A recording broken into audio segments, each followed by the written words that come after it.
नमस्कार.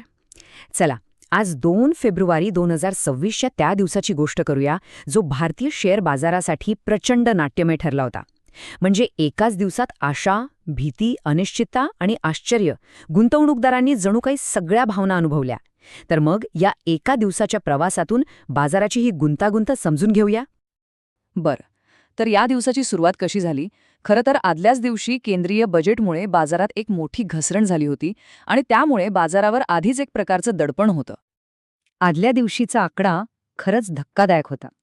केंद्रीय बजेटमध्ये सिक्युरिटीज ट्रान्झॅक्शन टॅक्स वाढवण्याचा एक प्रस्ताव आला. आणि काय, BSE सेन्सेक्स तब्बल 1,500 पॉइंट्सने कोसळला. साहजिकच यामुळे गुंतवणूकदारांमध्ये चिंतेचं वातावरण होतं.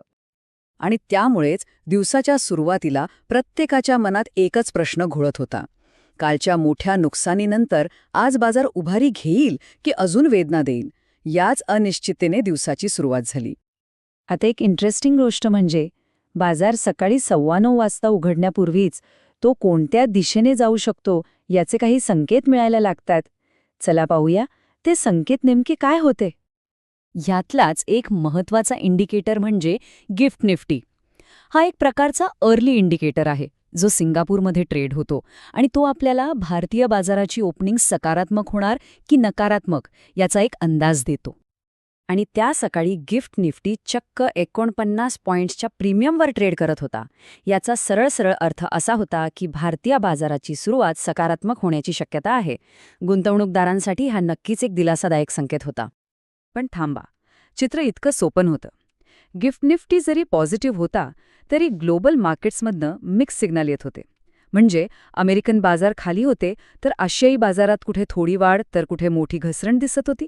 त्यामुळे अनिश्चितता अजूनही कायम होती. चला आता दिवसाच्या मध्यावर जाऊया.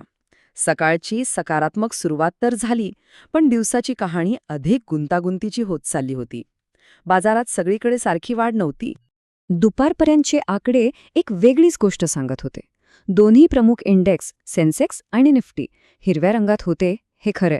पण इथे एक गोष्ट लक्षात घेण्यासारखी आहे. सेन्सेक्सची वाढ निफ्टीच्या जवळजवळ दुप्पट होती. याचा अर्थ काय, तर बाजारात जी रिकव्हरी होती ना, ती काही निवडक मोठ्या शेअर्सपुरतीच मर्यादित होती. आणि जर आपण या आकड्यांच्या आत डोकावून पाहिलं तर खरी नाट्यमयी लढाई तर तिथे सुरू होती. वेगवेगळ्या सेक्टर्समध्ये काही क्षेत्र चमकत होती तर काही अक्षरशः कोसळत होती. हे चित्र बघा, म्हणजे तुम्हाला अंदाज येईल किती टोटाचा फरक आहे. एका बाजूला इंजिनिअरिंग सर्व्हिसेस सेक्टरमध्ये वाढ होती तर दुसऱ्या बाजूला एनर्जी सेक्टर तब्बल 26% जास्त खाली कोसळलं होतं. एकाच दिवशी बाजारात इतके वेगवेगळे प्रवाह असणं, हेच त्या दिवसाच्या गोंधळाचं आणि अनिश्चिततेचं सर्वात मोठं लक्षण होतं. म्हणजे सांगायचा मुद्दा हा की बाजार कुठल्या एका दिशेने जातच नव्हता. ही अनेक वेगवेगळ्या कथांची एक खिचडी होती, जिथे काही गुंतवणूकदार नफा कमवत होते तर काहींना मोठं नुकसान सहन करावं लागत होतं. ओके, आता आकड्यांवरून थोडं बाजाराच्या मानसिक स्थितीकडे वळूया. बाजारात किती भीती किंवा अस्थिरता आहे हे मोजण्यासाठी एक खास टूल आहे, ज्याला फिअर इंडेक्स असंही म्हणतात. हे एक वाक्य आहे जे त्या दिवसाची परिस्थिती अगदी अचूकपणे सांगतं. जेव्हा भीती वाढते तेव्हा लॉजिक बाजूला राहतं आणि केवळ भावनांवर निर्णय घेतले जातात. याला तांत्रिक भाषेत इंडिया विक्स म्हणतात.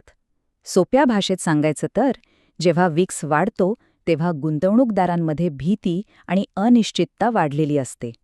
आणि गंमत म्हणजे जरी इंडेक्स हिरवे दिसत असले तरी वाढलेला विक्स सांगत होता की पडद्यामागे तणाव अजूनही भरपूर आहे. तर मग अशा गोंधळाच्या दिवसाचा टेक्निकल ॲनालिस्ट कसा अर्थ लावतात आणि या दिवसातून भविष्यासाठी काय संकेत मिळतात, चला आता हे पाहूया. आता ह्या निफ्टी 50च्या चार्टकडे बघा.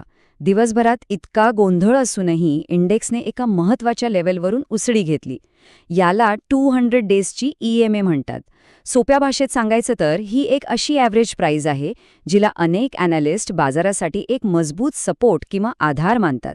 या लेव्हलच्या वर राहणं हे एक पॉझिटिव्ह चिन्ह मानलं जातं. आणि यावरूनच एक गोष्ट स्पष्ट होते, बाजार कोसळत नाहीये. तज्ज्ञांच्या मते बाजार सध्या एका रेंजमध्ये अडकला आहे, ज्याला साइडवेज कन्सॉलिडेशन म्हणतात. तो एक दिशा शोधण्याचा प्रयत्न करतोय. ना मोठी तेजी, ना मोठी मंदी. तर असा होता 2 फेब्रुवारी 2026चा तो दिवस. या दिवसाने आपल्याला दाखवून दिलं की बाजाराची कहाणी फक्त वर-खाली जाणाऱ्या आकड्यांपुरती नसते. त्यामागे भावना, जागतिक संकेत आणि टेक्निकल लेव्हल्सची एक मोठी गुंतागुंत असते. आणि हेच आपल्याला एका महत्त्वाच्या प्रश्नावर आणून सोडतं, डेटा आणि भीती यांच्या या गदारोळात खरी संधी कशी ओळखायची? विचार करण्यासारखा प्रश्न आहे, नाही का?